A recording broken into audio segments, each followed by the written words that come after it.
प्यारे बच्चों, आज की इस वीडियो के माध्यम से मैं आप सभी को गुणनखंड ज्ञात करना सिखाऊंगा। उसके लिए मैंने दो सवाल लिया है, एक सवाल यहां पर है और दूसरा सवाल ये है। ओके, इस वीडियो को पूरा शुरू से अंत तक देखते हैं तो आपको गुणनखंड निकालने में कोई भी प्रॉब्लम नहीं होने वाला है। ओके, देखिए अक्सर स्टूडेंट कंफ्यूज हो जाते हैं कि किस संख्या से गुना करना है, उसको ये चीज पता नहीं होता है। साथ में किस संख्या को जोड़ना है, किसको घटाना है, ये चीज उसको पता नहीं होता है और बच्चे गलती कर जाते हैं। तो चलिए आज के इस वीडियो के माध्यम से मैं आपको बहुत अच्छे प्रकार से, बहुत आसान तरीके से इस सवाल को सॉल्व करना सिखाऊंगा। चलिए देखिए किस प्रकार से बनाएंगे। मेरा पहला सवाल दिया गया है एक्स स्क्वायर प्लस में 7x प्लस में 10। ठीक है, सबसे पहले करेंगे क्या कि a गुना सी करना है। अब ये a गुना सी होता है क्या? ओके, चलो इस पे ध्यान देना है। ये जो पहला वाला टर्म देख रहे हो, पहला वाला पद, इसको a कहेंगे। दूसरा वाला जो पद देख रहे हैं ये आपका b है। तीसरा वाला जो पद देख रहे हैं ये c है। ऐसा मान लेना है। ओके, चलो मैंने मान लिया है। और ये जो देख रहे हैं एक्स स्क्वायर, इसको यहां पर लिखते हैं a, और यहां पर c जो दिया गया है 10, यही आपका a गुना c है। मतलब a को c से गुना करनी है।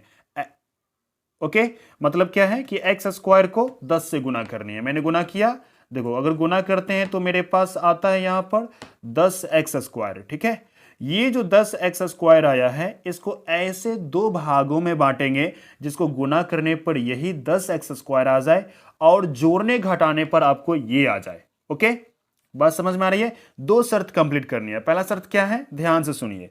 ऐसे दो भागों में बांटेंगे जो उन दोनों भागों को गुना करने पर यही आए, a गुना c। ओके, मतलब ये आए। ठीक है, और यही दो संख्याओं को जोड़ने पर या घटाने पर ये आपको b आना चाहिए। क्लियर है? चलो इसको दो भागों में बांटते हैं। इसको दो भागों में बांटेंगे तो मेरे पास आएगा 2 और 5। ठीक है, अब देखो 5 दूना 10 आ गया और एक्स स्क्वायर लाने के लिए हमें करना पड़ेगा यहां एगो एक्स, यहां एगो एक्स। ठीक है, इन दोनों को जब गुना करेंगे तो एक्स स्क्वायर आ जाएगा। क्लियर? मतलब 5 दूना 10 x x x square. Clear है? चलिए आगे देखते हैं। अब देखते हैं ये b आता है कि नहीं आता इस संख्या से। ठीक है, अगर इसको घटाते हैं तो 5 में से 2 घटेगा तो बचेगा 3। घटाने से तो नहीं आ रहा है b, क्योंकि मेरे पास 3 आया है, लेकिन यहां पर क्या है, 7 है, इसीलिए घटा नहीं सकते। ठीक है, चलो जोड़ के देखते हैं क्या आता है। अगर जोड़ते हैं तो 5 को 2 में जोड़ेंगे तो क्या आएगा, 7x, यानी कि 2x और 5x जोड़ेंगे कितना आएगा यहाँ पर, 7x। ठीक है, यहां पर देखिए 7x आ गया। ओके, 7x लाना था।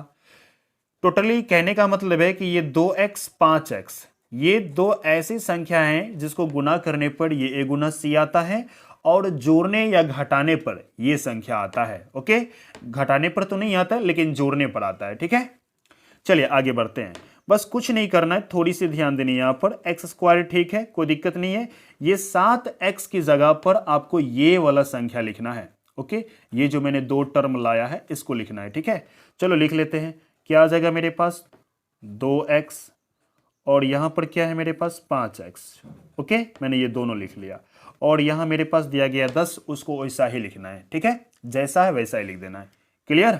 चलिए अब आगे की तरफ चलते हैं। यहां पर ये दो टर्म में और ये दो टर्म में, ये जो दो पद दिया गया है, इस दोनों पद में कौन ऐसा संख्या है जो कॉमन आता है। ओके, तो देखो x इसमें भी है, x इसमें भी है। चलो कॉमन ले लेते हैं। कॉमन का मतलब क्या हुआ, इन दोनों में से निकाल लेना। ठीक है, x दोनों में तो मैंने निकाल लिया।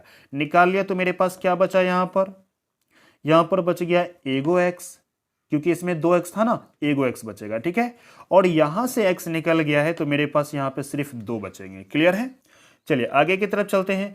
अब देखो इन दोनों पद में क्या कॉमन आ रहा है। इन दोनों पद में ध्यान से देखिए तो 5 इसमें भी है और 5 इसमें भी है।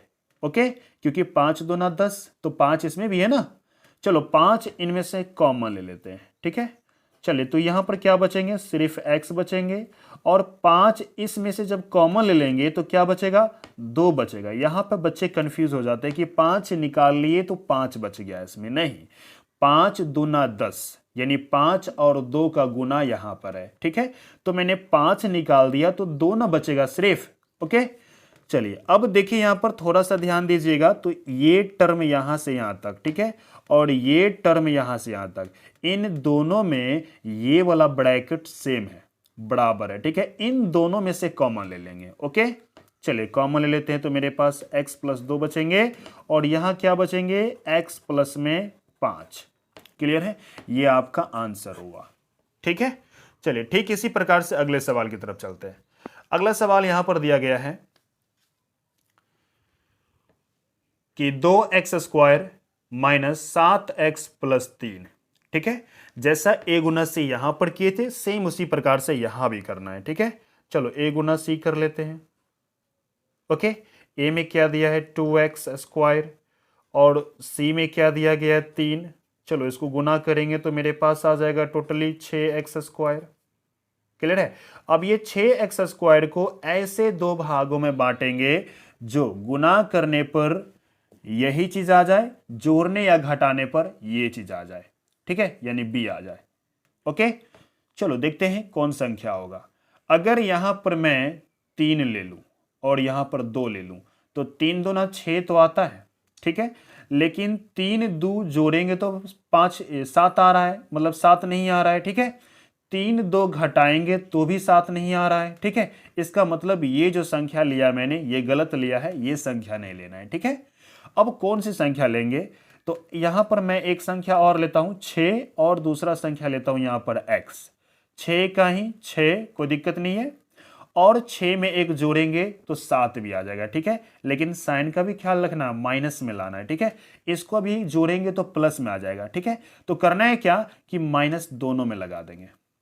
ओके, 6 एका ही 6 आ गया, माइनस माइनस प्लस आ गया, और यहां x और यहां x लगा देंगे तो x² आ जाएंगे। ठीक है, चलो इसको दो वर्गों में मैंने बांट दिया। ठीक है, जिसको गुना करने पर ये आता है, जोड़ने या घटाने पर ये आता है। ठीक है, जोड़ने पर तो नहीं आ रहा है, हाँ जोड़ने पर आ रहा है। ठीक है, लेकिन घटाने पर नहीं आ रहा है। ओके, बात समझ में आ रहा है। चलिए, तो यही दो संख्या हमको लेनी है। ओके, चलिए देखते हैं किस प्रकार सॉल्व करेंगे। आइए, इसको मैं इसी प्रकार लिख दूंगा 2x²। सिर्फ इसकी जगह पर आपको ये लिख देनी है। चलो लिख देते हैं, तो माइनस में 6x माइनस में 1x। ठीक है, और यहां पर हमको 3 बचेंगे। ठीक है, इसकी जगह पर सिर्फ मैंने ये लिख दिया है। अब देखो यहां पर ध्यान से, इसमें कॉमन आ रहा है, चलो कॉमन ले लेते हैं। 2x कॉमन ले लिया, यहां क्या बचेगा मेरे पास, सिर्फ x बचेंगे, और यहां पर क्या बचेगा मेरे पास, अगर 2 कॉमन ले लिए हैं तो यहां पर 3 बचेगा। ठीक है, तो मैंने 3 लिखा यहां पर। कैसे 3 बचा, क्योंकि ये जो लिखा हुआ है इसको 2 गुना 3 हम लिख सकते हैं। ठीक है, तो 2 निकल गया तो 3 ही ना बचेगा यहां पर, और x निकल गया तो x तो है नहीं, तो x लगानी नहीं है आपको। चलिए आगे की तरफ चलते हैं।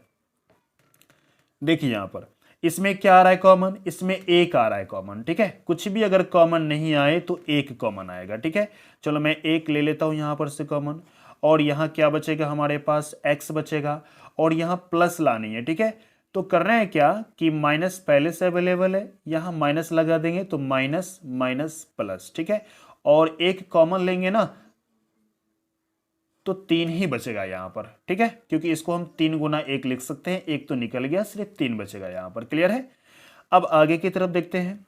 ये ब्रैकेट को ध्यान से देखो, बराबर है तो आपको इन टर्म में से और ये टर्म में से कॉमन ले लेनी है, ये वाले ब्रैकेट। चलो मैंने कॉमन ले लिया, और यहां पर मेरे पास बचा मतलब 2x माइनस में 1। ठीक है, फाइनल ये आपके आंसर हुए। ठीक है।